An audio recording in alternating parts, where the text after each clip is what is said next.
भवानी मातेचा लेक तो मराठ्यांचा राजा होता. भवानी मातेचा लेक तो मराठ्यांचा राजा होता. झुकला नाही कोणासमोर, मुघलांचा तो बाप होता. झुकला नाही कोणासमोर, मुघलांचा तो बाप होता. सन्माननीय व्यासपीठ वंदनीय गुरुजन वर्ग व येथे उपस्थित माझ्या सर्व शिवभक्तांनो, सर्वांना माझा नमस्कार. मी रुजल मनोज ठोकर. आज मी आपल्या समोर अशा महान व्यक्तीबद्दल बोलणार आहे ज्याचा मला तुम्हालाच नाही तर संपूर्ण देशाला अभिमान आहे. ते म्हणजे छत्रपती शिवाजी महाराज होय. 19 फेब्रुवारी 1630 हा सोन्याचा दिवस. या दिवशी शिवनेरी किल्ल्यावर एक तारा चमकला. एका सिंहाचा जन्म झाला. तो तारा, तो सिंह म्हणजे छत्रपती शिवाजी महाराज होय. छत्रपती शिवाजी महाराज म्हणजे कोण?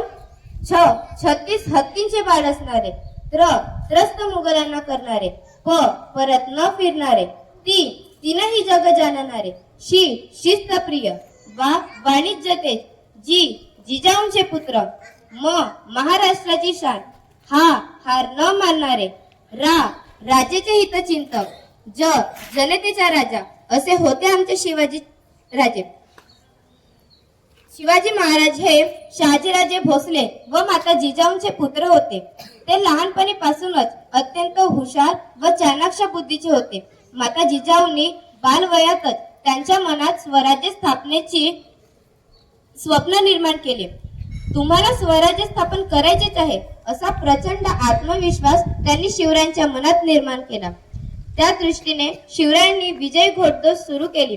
त्यांनी रायरेश्वराच्या मंदिरात जाऊन स्वराज्य स्थापनेची प्रतिज्ञा केली. त्यांनी जीवाला जीव देणारे असे मावळे तयार केले.